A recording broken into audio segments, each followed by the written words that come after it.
Presidente, vamos começar então com essa decisão agora do cartão de vacina, que a PGR decidiu pelo arquivamento, porque tem uma falta de provas, além da delação do CID, eles não encontraram mais nada, e disse, só que o CID disse, né, que o senhor pediu para ele um cartão de vacinas falso. Eu queria saber, o que o senhor acha que o CID falou isso? Você acha o que o senhor achou da decisão do PGR? Olha só, alguém acha que vai chegar para o estudante de ódio, falsifica um cartão para mim? Agora a história começa a vir à tona, né? Bem, no inquérito, a esposa dele foi depor, o CID. E ela comprovou que, um ano antes do final do meu mandato, ela e a filha tiveram o cartão falsificado em Goiânia. Ok? Ou seja, um ano antes da acusação em cima de mim, ele já fez isso. Eu jamais faria um pedido desse para alguém. Eu me desmoralizaria politicamente, porque eu sempre fui contra uma vacina que até hoje ainda é um experimento. E eu li o contrato da Pfizer, tá? E mais ainda agora, em cima do relato do Congresso americano, foi desnudado o que foi a Covid de verdade e a vacina e seus efeitos colaterais. Um delator, para seguir a regra, ele tem que ser espontâneo, falar a verdade e ter provas. Tanto é que o senhor Gonê, a equipe dele, chegou à conclusão que não tinha indícios mínimos de eu ter mandado falsificar meu cartão. O cartão que a PF depois teve em suas mãos, né?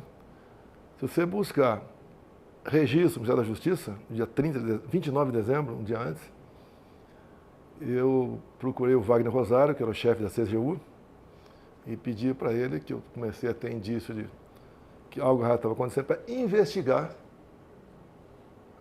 a segunda tentativa de fraude no cartão meu, que a primeira, aproximadamente um ano antes, foi no bairro de Peruche, São Paulo, onde lá alguém cadastrou no SUS com a senha lula@gmail. Tá? Então, acho que por aí é o suficiente. Agora, esse pedido de arquivamento hoje, né, ontem, se fosse a Lava Jato, eu tinha anulado tudo. Tá? Mas como eu não sou tão poderoso assim, porque a pesca probatória, o Fish Expedition, até por jurisprudência do Supremo, isso não pode estar proibido de existir. Você acha que pode ser uma sinalização para os outros processos? Não, mais que uma sinalização, não é luz amarela, mais uma luz vermelha contra o processo. Porque, como diz a jurisprudência, eu não sou advogado, né, que vai aprendendo de tanto apanhar ou ouvir, você não pode, ao investigar cartão de vacina, olhar do lado ali, apareceu presentes, apareceu artigo estado de sítio. Não pode fazer isso aí. E até porque, eu, ao longo de 60 anos de idade, eu nunca vi um juiz começar um processo sem ser provocado. Não pode juiz em qualquer lugar do Brasil, deu na cabeça de alguma coisa, eu vou investigar tal assunto. Ele não pode agir dessa maneira, ele tem que ser provocado. Uma vez provocado, ele analisa se investiga ou não. A mesma coisa aqui, por que eu sou diferente dos outros? Tá? Presidente, o CID acompanhou o senhor de perto, foi seu braço direito durante muitos anos. O senhor já falou que ele foi como um filho para o senhor. Ele foi a sua maior decepção? Olha só, quando eu falo isso, é que o pai dele é de artilharia, formado no mesmo ano meu, 77. Aí foi a afinidade com o CID. E não é apenas o CID. Eu tive sempre, ao longo de 4 anos, 4 ajudantes de ordem. Você não ouve falar de nenhum dos outros 3. Nenhum. Mas o CID era o principal. Tá? Era o chefe, mas todo dia, um desses 3 estavam lá e o CID, que quase sempre estava lá também. O CID, no meu entender, ele tinha excesso de iniciativa, tá? A gente percebe isso com o tempo. E quando apareceu a falsificação no telefone dele, no meu entender, ele foi chantageado pela Polícia Federal. Ameaça de prisão da filha e da esposa que haviam falsificado.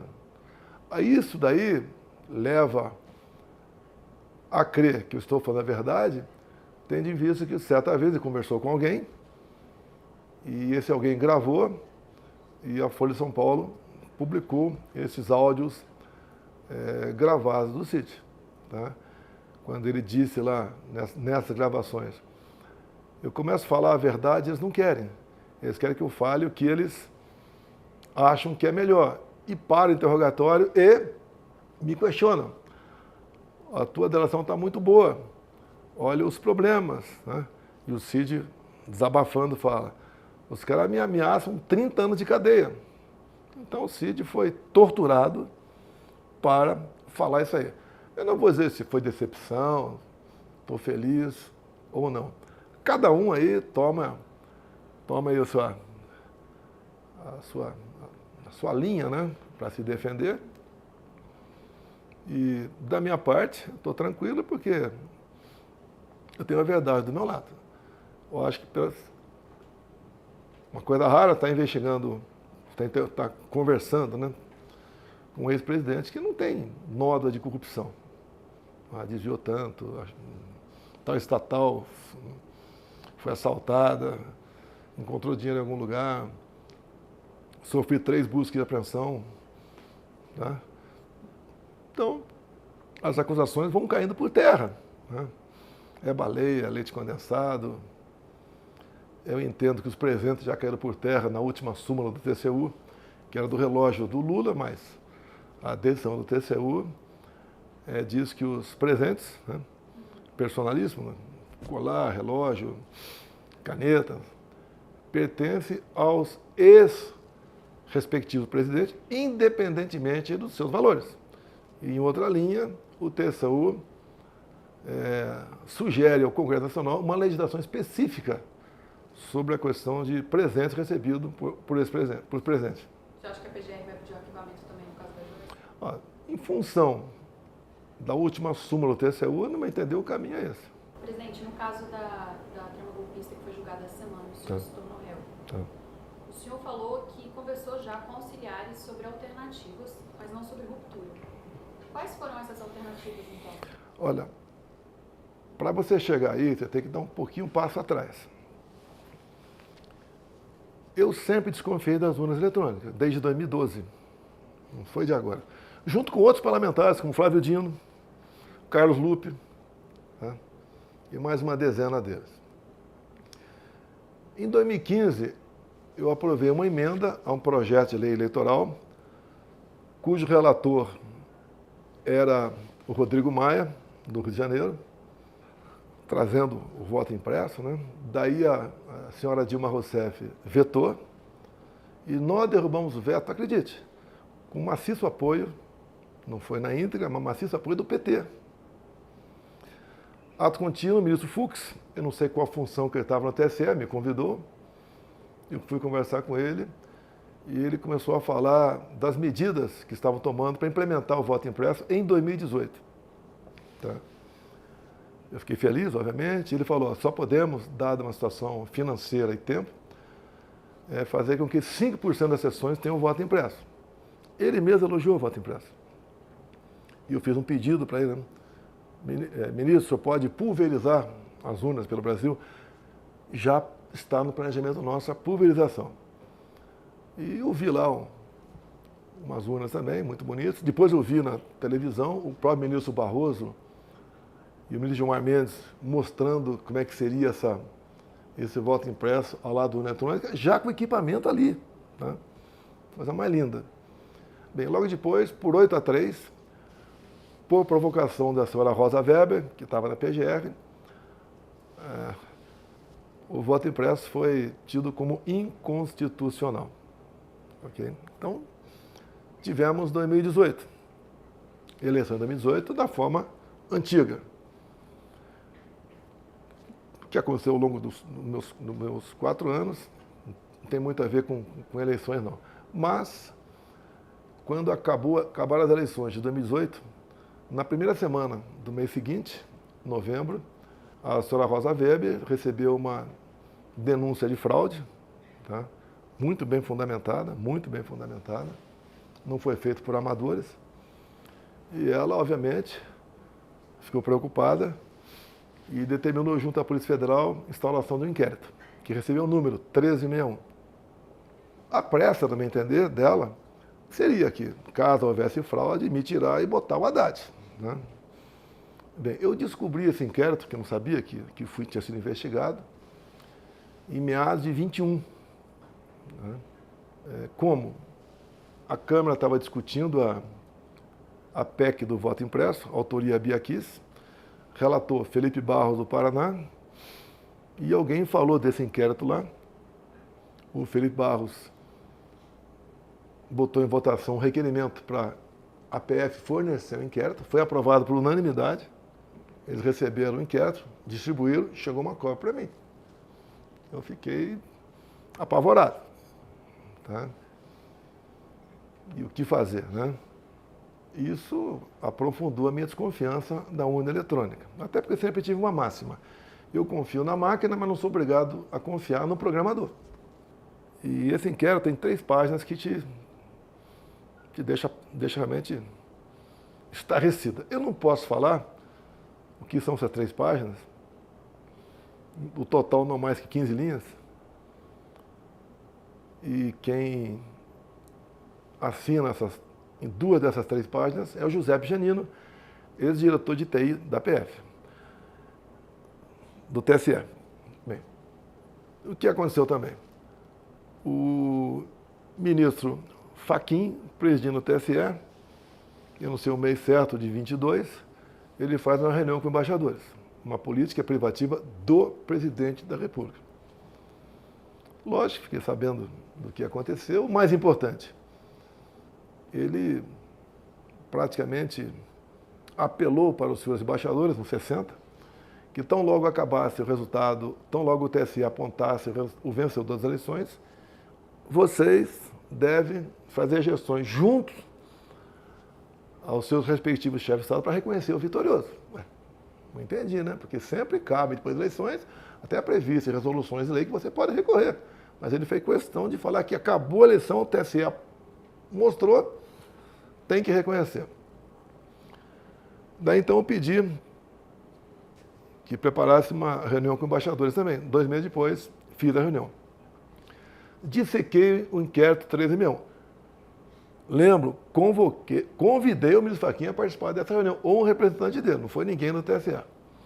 E eu dissequei então para os embaixadores o inquérito 1361. Okay? Até foi causa isso aí de uma inelegibilidade minha, por ter atacado o sistema eleitoral e espalhado fake news. Eu não ataquei nem espalhei nada. Eu mostrei o que estava dentro do inquérito. Logo acabou essa reunião minha, acho que foi no dia seguinte, se não me engano, teve uma live também.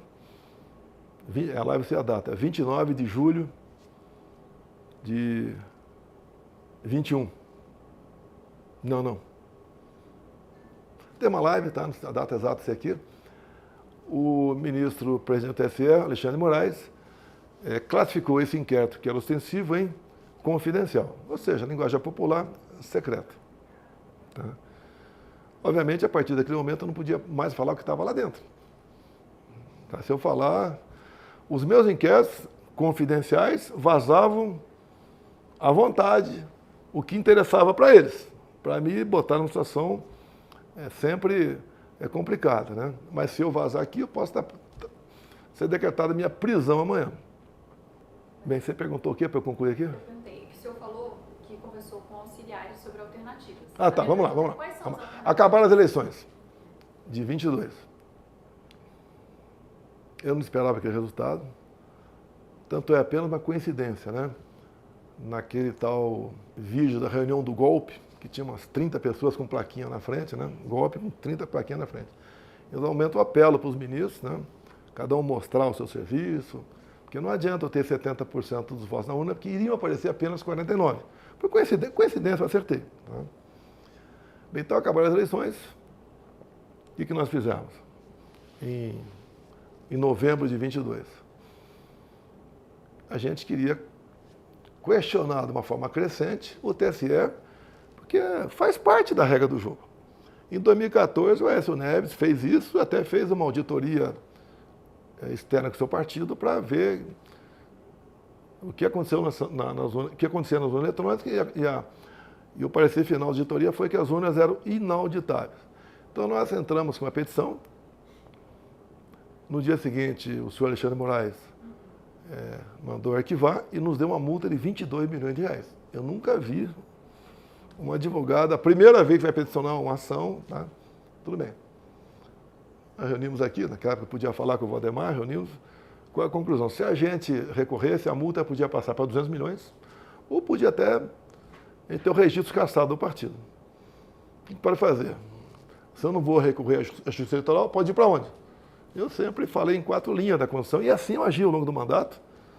Você deve se lembrar, toda semana eu tinha uma ação no Supremo em cima de mim, ao longo dos 4 anos de mandato. Eu conversei com umas pessoas, dentro das 4 linhas que vocês estão cansados de falar, o que a gente pode fazer? Daí foi olhado lá, sítio, defesa, 4.2, intervenção. Essas foram as possibilidades aventadas. Então, O que a gente podia fazer legalmente, tá? Não foi decisão. E daí falou-se em estado de sítio, estado de defesa, reuni 2 vezes com os comandantes militares, né, com as outras pessoas perdidas por ali, tá? Mas nada com muita profundidade, porque quando você perde a eleição, você fica um peixe fora d'água. Metade do seu ministério, você tem que tomar cuidado para conversar com os caras, né? E também eles querem voltar à normalidade da vida deles, você não pode botar pressão em cima deles. E daí, entrando no processo, né, até no depoimento do comandante do Exército, ele fala que foi discutida possibilidades de dispositivos constitucionais. Qual o problema? Nenhum. Ele fala da minuta do golpe especificamente. Mas quando você fala em minuta de golpe, a da casa do Anderson, agora eu tenho que perguntar para você. Ele fala, e depois ele fala que foi editado. Inclusive, depois... Tá, tudo bem. Então, o que acontece? Pediu para editar e tirar... Eu tive acesso à minuta da casa do Anderson. Você vê um parágrafo, fala ali, intervenção no TSE. O resto, 2 páginas, cópia da nossa Constituição. E o que é estado de defesa do sítio. Né? Então foi conversado rapidamente, chegando à conclusão que não podia ir para frente, que poderíamos até ter razão no que nós conversamos, né? Mas não iria para frente e estava encerrado o negócio. O senhor falou de 142 também foi discutido? Não. De passagem, talvez alguém tenha falado lá, porque todos os dispositivos constitucionais foram, tudo, intervenção federal, tudo foi colocado na mesa ali, dispositivos constitucionais, mas nada além disso aí. Agora, o PGR foi para o final, se não me engano, para estado de sítio, estado de defesa. Estado de defesa, ou sítio, o primeiro passo é convocar os conselhos da República da Defesa. Isso não foi convocado, então não houve nem cogitação de nada. Se eu não convoquei estado de defesa e sítio, não se pode falar em assinar um decreto. O decreto do estado de defesa só pode ser assinado depois que você ouvir os conselhos, daí você assina o decreto e a Câmara tem um prazo, o Congresso, para dizer se procede ou não. E, mesmo assim, na mensagem do decreto tem que ter exposição de motivos, bem fundamentada. Sem fundamentação, né, ou com certas divagações, o presidente está em curso em crime de responsabilidade. Então, quando a gente analisou isso aí, esquece. Por que o senhor, então, não assinou esse decreto? Não, mas antes de assinar um decreto, eu tinha que ouvir os conselhos, seguir o ritmo. Em 7 de setembro de 2021, Tá. o senhor foi no ato, o senhor chegou a mencionar que chamaria o Conselho da República. Isso já era uma coisa que estava na cabeça do senhor desde 2021? Não, quero saber quando eu falei. Se eu falei, não tem crime nenhum nisso aí, mas não estou lembrado quando, porventura, eu falei isso aí. Olha só, eu chamei os conselhos da Defesa da República no início de 2019. A gente queria construir o União de Tucuruí, porque ONGs, entre outras coisas, impediam a gente de fazer o União e Roraima era um estado que estava isolado do Sistema Nacional de Interligado de Energia Elétrica. Foi a vez que eu convoquei, ia mandar mensagem do Estado de Defesa para o Congresso, onde apareceu uma alternativa no meio do caminho e tudo bem. Até eu lembro que o Rodrigo Maia ficou muito preocupado com essa possibilidade, né? O outro presidente era o Alcolumbre. É possível fazer, vamos fazer, né? Mas a gente estava falando do Freire.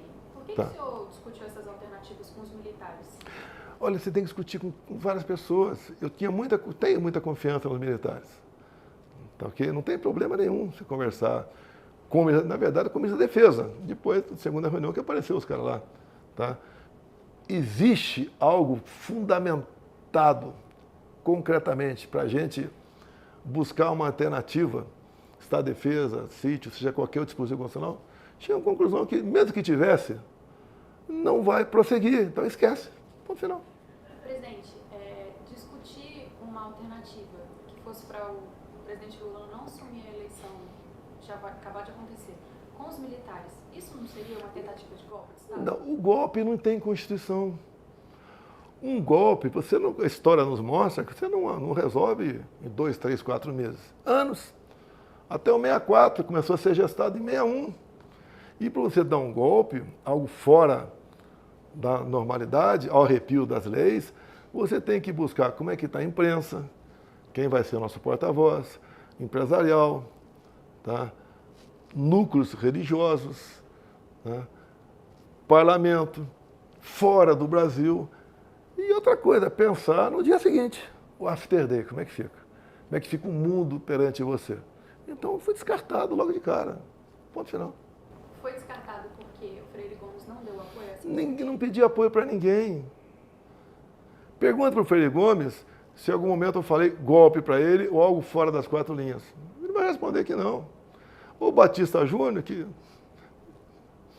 parece que estava tremendo de medo, que falou que o Freire Gomes havia falado para mim que eu ia ser preso. Se você quer dar golpe, eu troco o ministro da Defesa, troco o comandante de força, boto um pessoal disposto a sair fora das 4 linhas, mas isso não passou pela cabeça. Ponto final. Eu não sei por que essa história toda de conspiração, golpe. Se estivesse conspirando, o nome das pessoas que entrassem no Alvorada não ficariam registrados em lugar nenhum. É simples o negócio. Você não dá golpe à luz do dia. Você vai criando um fato, uma oportunidade, ou como o Lula diz, né? Vai depender da nossa narrativa para o Bolsonaro não voltar. O Lula que diz isso aí.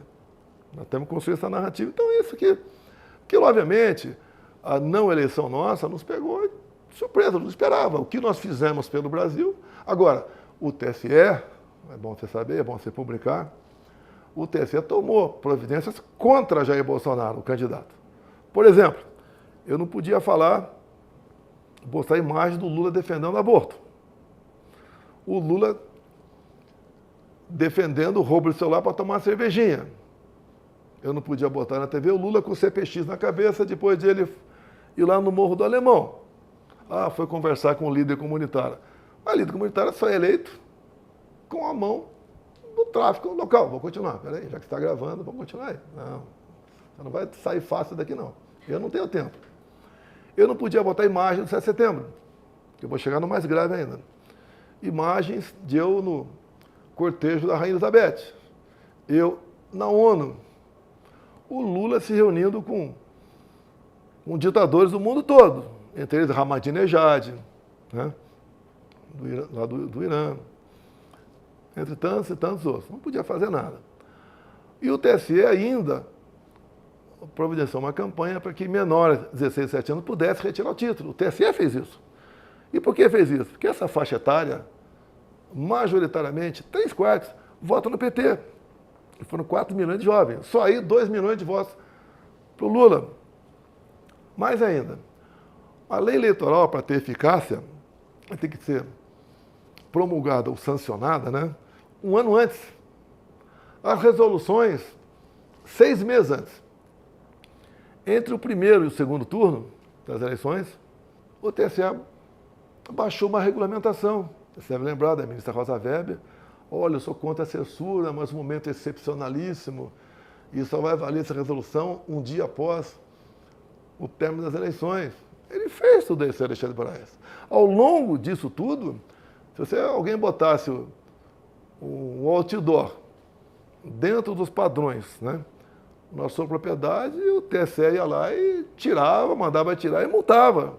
Se você envelopasse o teu carro com as cores da bandeira, você era intimado a retirar aquilo lá.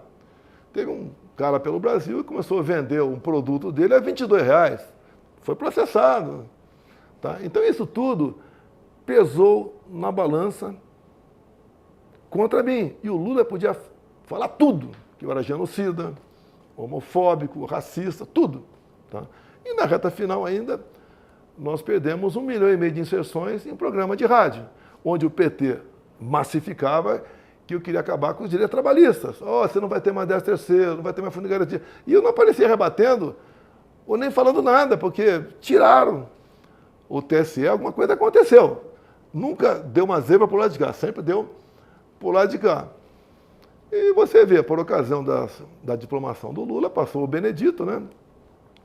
Falou para o ministro Alexandre, missão dada, missão cumprida. Imagine se eu tivesse ganho eleições e alguém tivesse falado isso, a dor de cabeça que nascer. Mas aí, no dado momento lá, nessa mesma sessão, o TSE, o Alexandre de Moraes faz um gesto de cortar o pescoço. Imagine se um kid preto, né? Que tinha alguns kids que trabalhavam comigo lá, tinha pé preto também, não só kid preto, tinha pé preto, tinha um montão de gente lá, tinha muitos militares, tivesse feito um gesto disso aí. E depois eu vi a satisfação com que o Lula foi recebido no Supremo Tribunal Federal, todo mundo viu. Então isso tudo aconteceu contra a minha pessoa, sem falar que em grande parte da mídia, né, massacrava também e fazia acordo com o TSE, fazendo basicamente uma campanha contra, queriam fora. Eu acho que não é o direito da imprensa fazer isso aí, a imprensa tem que ser imparcial, mas isso é coisa passada, vamos para frente. Mais ainda, peraí, agora falta, peraí, dia 2 de novembro de 22, no Alvorada, tinha muita gente de vocês lá. Antes de começar a falar, eu ainda vou sentir saudades da gente. Né? E falei que quem nós éramos, né? Basicamente joguei a toalha, ali joguei a toalha. Falei que nós somos diferentes da esquerda, vamos buscar normalidade, não vamos invadir patrimônio público, está bem claro isso aí, está no YouTube aí. No meio do caminho, houve um pedido para nomear os comandantes do Lula, nomeei 2 comandantes militares do Lula. Como é que eu vou dar golpe se eu estou nomeando militar do Lula? Né? Teve conversando comigo, sim, o escolhido do ministro da Defesa, o Zé Múcio, bati um papo com ele. Queria também melhor acesso aos comandos militares, liguei para todos eles, abriram completamente as portas. O Ciro Nogueira foi o encarregado de fazer a transição. Ninguém reclamou da gente, ninguém reclamou da gente. No dia 30 de dezembro, antes de eu partir para os Estados Unidos, fiz uma live, está à disposição a live aí, onde eu falo, olha, o mundo não vai acabar dia 1º. Hoje são 30 de dezembro. Nós viemos para ficar. Nós vamos voltar.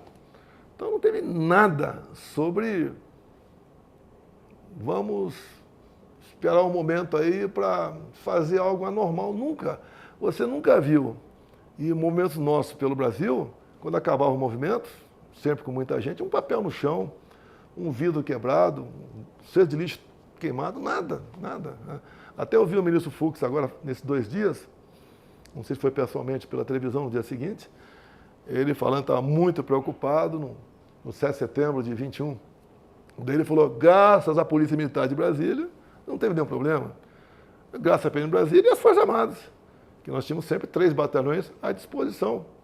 E eu lembro que ele ligou para mim no dia anterior, ou 2 dias antes desse evento nosso, eu falei, fique tranquilo.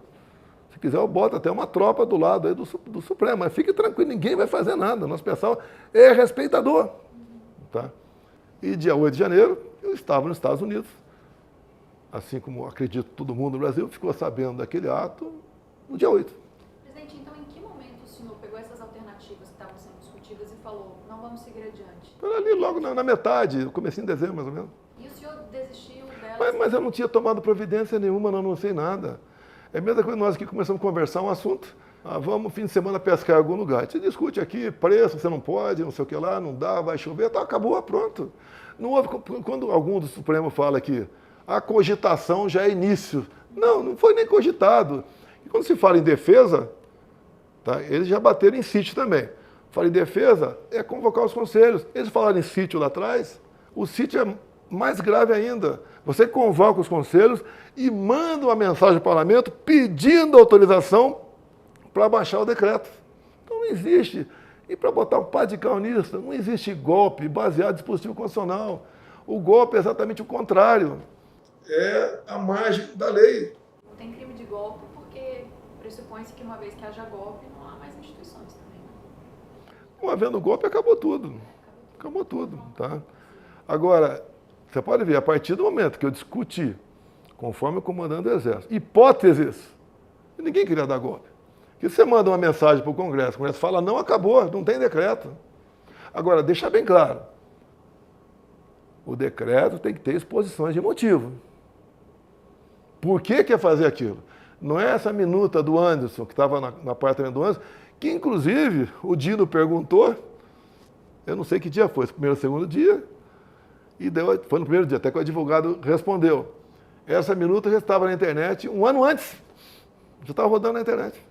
E é ridículo falar aquilo de minuta de qualquer coisa, não é minuta de nada. Aquilo é um papel que se chegasse ao meu conhecimento, o destino era na hora, sexta sessão, lixo. Presidente, o senhor se arrepende de não ter reconhecido firmemente o resultado das urnas em 2022? Não, não me arrependo. Por quê? Tá? Eu tinha meus questionamentos. Todo candidato faz isso quando ele vislumbra qualquer possibilidade. Um dos questionamentos que eu ia fazer era a resolução de meados de outubro de 22. Então eu fui violentado nos meus direitos, até constitucionais, de ponderar sobre alguma coisa.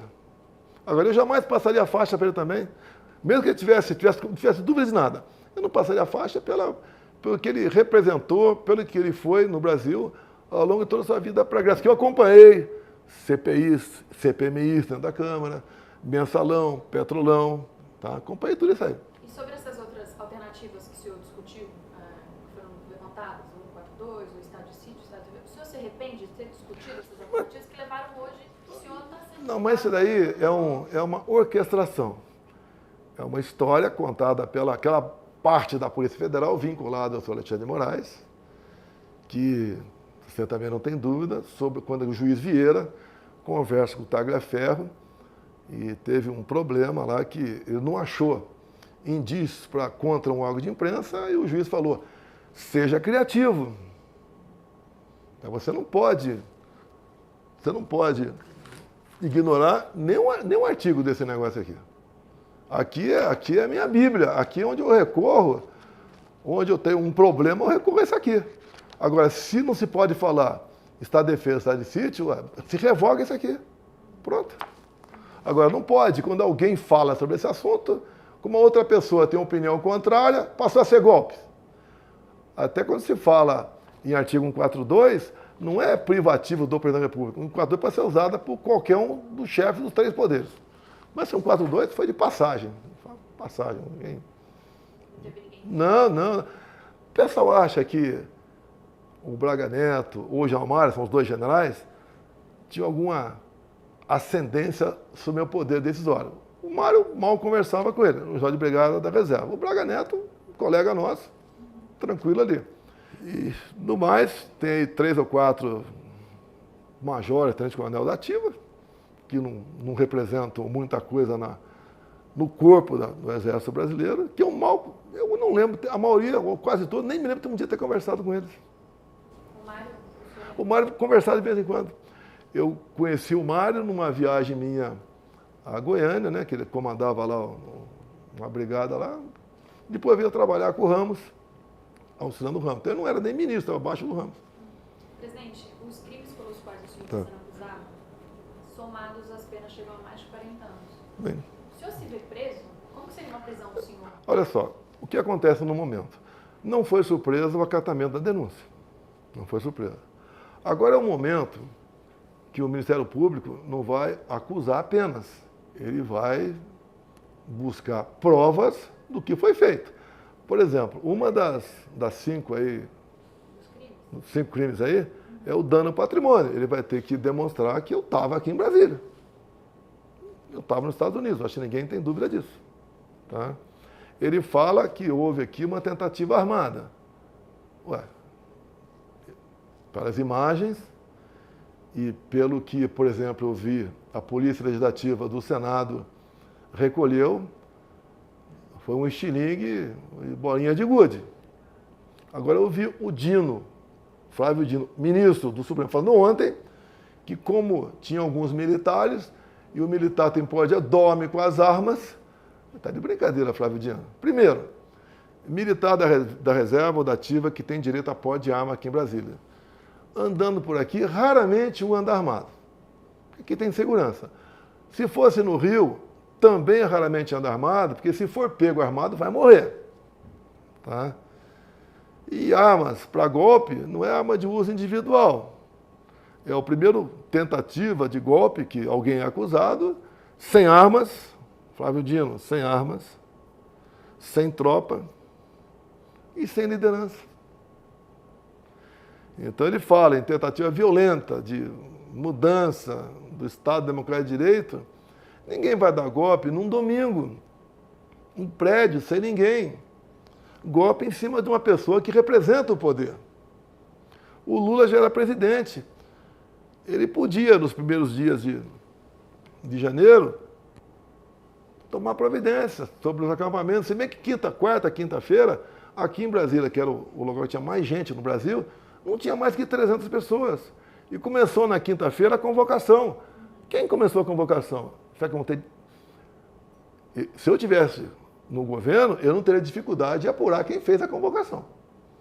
Ou as pessoas que participaram dessa convocação. Não aparece. Não aparece de jeito nenhum. E esse momento cresceu de sexta na noite, sábado, e houve o lamentável episódio de domingo. Deixo claro, comprovado, não com testemunhos, né, mas com testemunhos e forma documental, que o general G. Dias, chefe do GSI, recebeu de sábado para domingo, de sexta, na verdade, para sábado e domingo, mais de 30 informes de ações de violência em Brasília. Não fez nada. Você pode ver, vocês noticiaram da imprensa, logo após o dia 8, apenas uma imagem. Tinha apenas uma imagem, que era um garoto aí, magrinho com a camisa, com a minha estampa, derrubando o relógio. Então o governo falou que não tinha mais imagem. O próprio Flávio Dino falou que não tinha mais imagem. Mas poucos dias depois a TV CNN mostrou que naquele momento o pessoal era chamado de terrorista também, terrorista e golpista. Mostrou o G. Dias passeando no meio de terríveis terroristas e golpistas, numa boa. Embaixo ali no porão ali da presidência, é comum ficar em média 50 homens armados, como se fossem uns pitbull, né? Para qualquer coisa normal, os caras vão pro pau. E você vê um vídeo agora, que eu posso te dar, do Lula, falando: eu quero saber quem deixou as portas abertas, porque entraram com muita facilidade aqui na presidência. E o Lula diz isso. O Lula, a informação que a gente tem, né, pode ser que eu esteja equivocado, ele não é de acordar muito cedo. O que foi fazer domingo cedo em Araraquara? Porque as imagens do Flávio Dino não foram mostradas. Se o golpe era meu, mostra as imagens. O que eles não querem mostrar? Com toda certeza, eu não tenho como comprovar. Era que existia uma força, a Força de Segurança estava ali, 200, 250 homens, que podia ter evitado tudo aquilo. E também, pela manhã, o entra e sai de carros no Ministério da Justiça.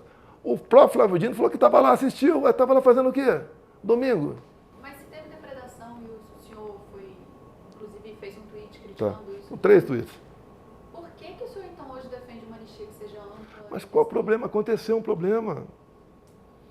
Nós temos inocentes aí que não tem prova de estar armado, de estar quebrando nada, já condenado a até 17 anos de cadeia.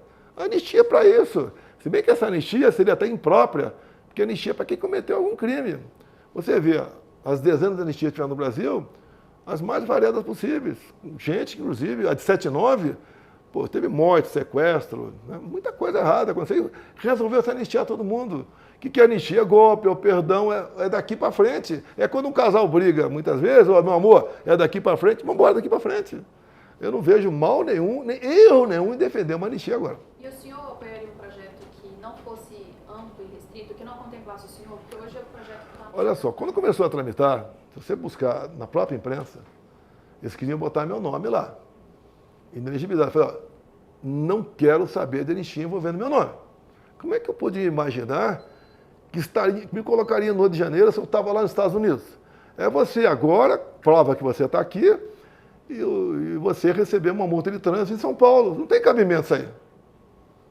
Por telepatia, pegaram meu telefone, contava depois, uns 40 pessoas. Dessas pessoas aí também, pegaram o telefone deles também, pegaram da Débora, que está em vias de, se Deus quiser, prisão domiciliar. Não acharam nada a meu respeito. O próprio Alexandre Moraes falou nesses dias que foram assinados 500 acordos de não persecução penal. Daí ele fala uma coisa lá que é gravíssima, né? Confessaram que queria dar um golpe. Ah, pelo amor de Deus, senhor Alexandre Moraes. 500 pessoas dar um golpe que só foi descoberto no dia 8. Se você pega meia dúzia, nós aqui, estamos meia dúzia aqui, fala um negócio sério aqui. Daqui 1 ou 2 dias todo mundo está sabendo. E não só 500, não foram 1.500 pessoas. E pelo que eu estou sabendo, nesses acordos, não tem meu nome em lugar nenhum. Ah, o Bolsonaro mandou você fazer isso, pediu fazer aquilo, nada. Mas o senhor apoiaria, então? Já apoio de anistia? Contemplasse o senhor. Mas espera aí, olha só, anistia você tem que fazer, não é para... Quando é individual, chama-se graça. A anistia é um negócio amplo. Eu não tenho nada a ver com o Rio de Janeiro. Quando o projeto começou a tramitar, que o relator é Rodrigo Valadares, lá de Sergipe, né? Eu fui, alguns parlamentares, né, que apresentaram o projeto, que eu converso sobre tudo com um grupo bom de parlamentares aqui. Vamos botar teu nome? 0. Eu falei várias vezes para a imprensa, 0, não quero ser... E agora botaram meu nome no Rio de Janeiro. Olha só, a tranquilidade minha vem de algum lugar. Acredito em Deus, a verdade, e agora o senhor procurador não vai me acusar apenas de ter depredado o patrimônio, ele vai ter que dizer como eu depredei o patrimônio, como eu queria dar um golpe. Eu tenho que... A questão penal é por aí. A própria peça, não só do procurador, como da PF, né, tem mais de uma centena de provavelmente, talvez. No inquérito criminal, medidas criminalistas, quando aparece uma palavra provavelmente, eles fazem a festa. Olha, vamos resolver esse assunto para o nosso cliente. O senhor acha que prisão, então, o senhor não acredita? Mas por que você preso, meu Deus do céu? Qual o motivo? O que eu fiz? Eu entendo que eu desagradei muita gente ao longo de 4 anos. Eu cito um exemplo só para não te cansar, que você podia citar mais. Porto de Santos. Estava a carga do Tarcísio. Pegamos com prejuízo de 500 milhões por ano, entregamos com lucro de 500 milhões. Alguém pegava esse 1 bilhão ao longo do caminho. Então esse pessoal que pegava não pega mais, está chateado. Você pega antes de mim e pega agora. Cada diretoria de Caixa Econômica, Banco do Brasil, BNDES, estava com um partido político. Estava ministérios, estatais. Deixou de ter o nosso governo. Isso daí fez com que estatais dessem lucro, não precisasse mais ser socorrida com o Tesouro.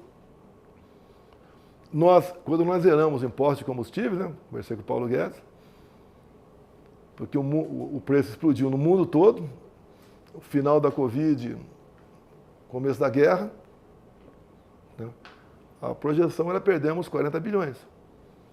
Vamos correr o risco? Vamos, porque vai parar a economia. Com o parlamento, não foi na canetada. Passamos a arrecadar mais mês a mês. E não foi só isso. Zeramos impostos, diminuímos de muita coisa. Até junto com o parlamento, botamos um teto no ICMS. Tinha estado que cobrava 34% do ICMS e naquela época dava R$ 2,30 por litro de gasolina. Então a gasolina foi lá para baixo. E botamos na lei. Se os estados deixarem de arrecadar no global de ICMS menos de 5% do previsto, o governo federal, bancava para eles. Nenhum estado deixou de arrecadar. Alguns arrecadaram um pouquinho menos, outros até um pouquinho mais. mas tivemos uma satisfação por parte da população. Nesse período de crise, por exemplo, o Paulo Guedes veio com a ideia de reindustrialização. Como? Ele falou, vamos começar com o IPI. Eu não entendo de economia. Eu sei fazer um pouco de integral, derivada, análise combinatória, né? Eu sei um pouco disso aí. E ele reduziu, por exemplo, em 1/3 o IPI de 4 mil produtos. É uma geladeira um pouco mais barata, um fogão, uma máquina de lavar, uma enceradeira. E quando o cara gasta menos numa geladeira, ele pode pegar aqueles R$50 a menos e comprar outra coisa. E na feira, por exemplo, o dinheiro vai rodar. Tivemos tanta folga, mas tanta folga orçamentária, que nós pegamos, após o auxílio emergencial, de R$600, nós botamos o Bolsa Família, que era em média 190, para 600. Porque nós, que medida tomamos com isso aí? Primeiro foi a moralização da máquina. Outra, a Justiça mandou para a gente pagar os precatórios desde Pedro Álvares Cabral. Não tem como, é impossível. Engessou o governo, junto ao parlamento. O Lira nos ajudou muito. Alongamos o pagamento dos precatórios contra o voto do PT. Tá? Assim, quando nós zeramos postos federais de combustível, o PT também votou contra. Porque o PT vê o que ele pode ganhar, não o que o povo pode ganhar. E terminamos 24 com 54 bilhões em caixa, respeitando o teto de gasto. Eu fui o único presidente da história do Brasil, único. Nem o Temer, porque o Temer foi que fez o teto de gasto. Que mesmo arrecadando mais, 54 bi a mais, eu não gastei. Você pega qualquer prefeito do Brasil, não é só o Sudeste, aqui, onde nós estamos aqui no Centro-Oeste, vai no Nordeste. Nenhum prefeito atrasou o pagamento do 13º. Por quê? Nós mandamos dinheiro para eles. Nós aumentamos em 1% o fundo de participação de município. Era um sonho deles de anos, nós aumentamos. Nós tínhamos planos mais variados possíveis. Por exemplo, o local mais rico do governo é o SPU, o Serviço de Patrimônio da União, trilionário. E tem imóveis, a tua cidade, com toda a certeza, tem imóveis do governo que está lá dando prejuízo. Paulo Guedes, o que a gente pode fazer? A ideia é do Paulo Guedes, eu apenas entrava lá para dar um palpite lá. Olha, vamos começar a desfazer esses imóveis, vendendo, e seria mais ou menos o seguinte, 40% para a União, 30% para o Estado, 30% para o município. Além de a gente fazer uma boa ação, que alguém ia comprar isso, tirava do nosso encargo um imóvel que estava dando, de uma forma ou de outra, dando prejuízo para a gente. Se você for entrar para o lado, eu vejo bem que o Trump falou dia 20 de janeiro, quando ele assumiu, né? Vamos em 4 linhas. Desregulamentação. Tá? Trump. Nós aqui revogamos mais de 5 mil normas regulamentadoras. O Trump falava, vamos desburocratizar. Na parte governamental, o Brasil passou a ser o segundo país mais digital do mundo. Está no teu telefone, a tua carteira de identidade, você compra e vende um carro em São Paulo por aí, em alguns estados até imóveis. O terceiro, lá do Trump, vamos reduzir impostos, inclusive para super ricos. Nossa, eu já te falei que reduzir impostos. E o último, vamos dar um choque de energia, vamos perfurar pós em área de proteção ambiental e reservas indígenas. Ou nós aqui acertamos, junto com o ministro Saxida, das Minas de Energia, na reta final, toda a documentação, para colocarmos na costa nordeste eólicas offshore, para gerar energia equivalente a 50 Itaipus. Acertamos toda a documentação, para começarmos a explorar urânio, que é o monopólio da União, em locais como Santa Quitéria, Ceará. Ou seja, nós também demos esse choque. Se eu fosse presidente, já estaríamos esperando petróleo na margem equatorial. O senhor teme que, se for efetuada uma prisão, possa ser o fim da sua carreira política? Não é fim da minha vida. Eu estou com 70 anos já. Eu já estou com 70 anos. Tá? Qual que seria uma prisão para o senhor? O problema é deles. O problema é deles. O que eu vou fazer? Completamente injusta uma possível prisão. Completamente injusta. Cadê meu crime? Você pode ser, inclusive, né, Você que não vai responder, que não é seu trabalho aqui. Onde eu quebrei alguma coisa? Onde eu tentei dar um golpe? Cadê a prova de um possível golpe? A não ser discutir dispositivos constitucionais que não saíram do âmbito de palavras. Tá? O Eduardo está nos Estados Unidos Tá. agora, né? O senhor cogita se juntar a ele nos Estados Unidos, pedir asilo político? Não. Sobre isso com algum chefe de Não, Estado? zero. Eu digo para você, eu acho que eu estou com uma cara boa aqui pelos 70 anos. Tá? Quando eu era garoto, você via um cara de 50, estava acabado. Hoje, me sinto bem. Estou tranquilo. Até o pessoal brinca que eu estou chipado. Tá? Eu quero o bem do meu país. Se eu começar a conversar contigo aqui sobre nossas riquezas, o estado de Roraima, por exemplo, que é um estado que tem um maior potencial energético e mineralógico do Brasil, você cai para trás. O Eduardo, por exemplo, por que começou a perseguição em cima dele? Porque no final do ano passado, G20 aqui no Brasil, o Lula assinou 37 memorandos e acordos com a China. Entre eles, a área energética, urânio.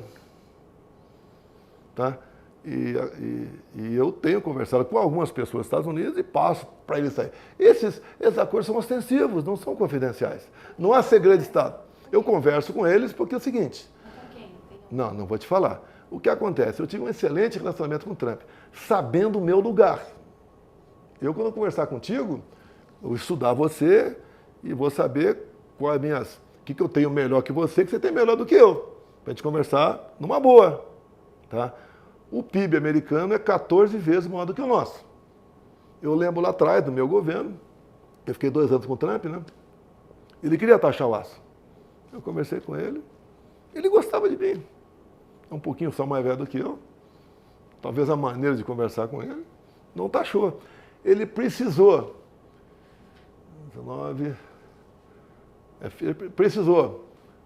No final do governo dele, também uma questão envolvendo etanol de milho. Conversei com os usineiros, logicamente com a Tereza Cristina, e resolvemos. No começo do meu governo, tá? Isentamos de visto, por exemplo, o americano de vir para cá. E a imprensa parte bateu em mim, a esquerda bateu, que queriam a reciprocidade. Poxa, quantos americanos vêm para cá para ficar aqui? Ninguém. Você que vem para cá para ter um emprego seletista? Ou fazer um concurso? O brasileiro para lá, quantos voltariam para cá? É uma realidade. Agora, eu não sei o valor exato, mas cada turista americano que vem para cá, ele não tem um gasto diário, eu vou chutar aqui, $300, vou chutar. Isso é dinheiro para nós, de graça. Quando ele agora revoga isso, revogação entra em vigor nas próximas semanas, a gente perde receita. Agora ele revogou de australiano, de canadense e americano. Não revogou o japonês. Por que não revogou o japonês? Porque tinha uma viagem para o Japão, como está lá agora.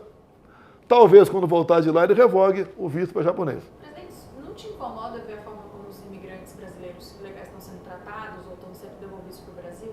O senhor que é próximo do Trump? Se você chegar na tua casa agora e tiver alguém dentro da tua casa, de forma ilegal, o que você faz com essa pessoa? Chama a polícia. Tudo bem.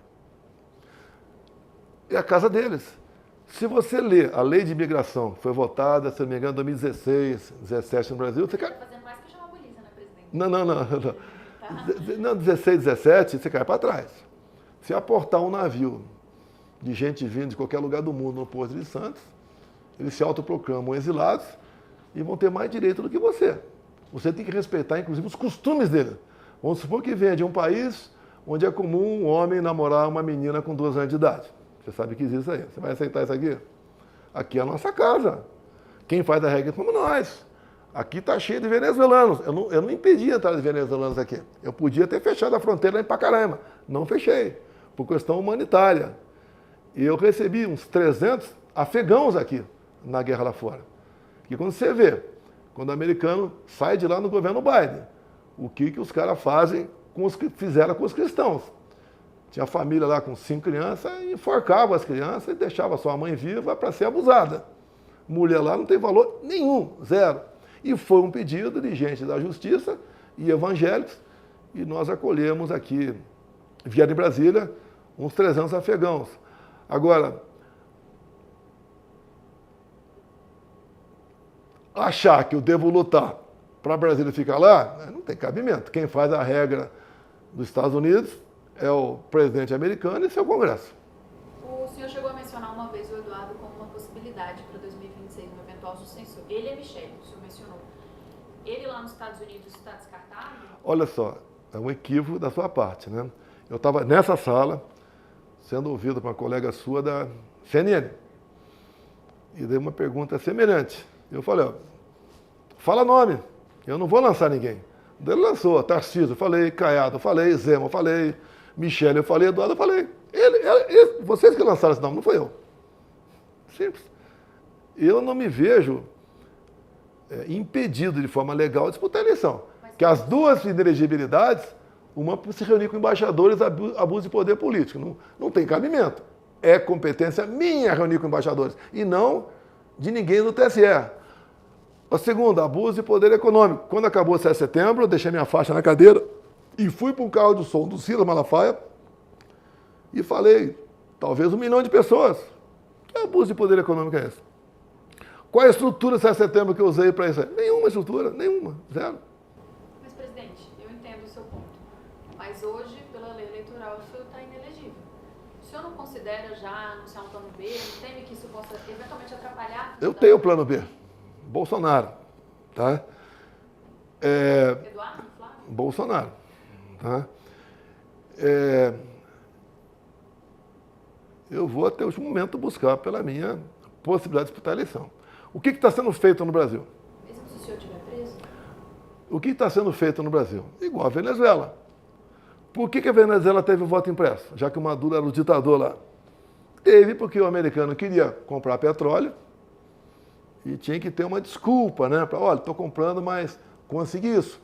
E então o governo americano, alguém do governo americano, junto com o Maduro, junto com a oposição venezuelana, resolveram, há 2 anos, falar, vai ter o voto impresso na Venezuela. O Maduro aceitou e malandramente o que ele fez? Tornou inelegíveis Maria Corina e Capriles.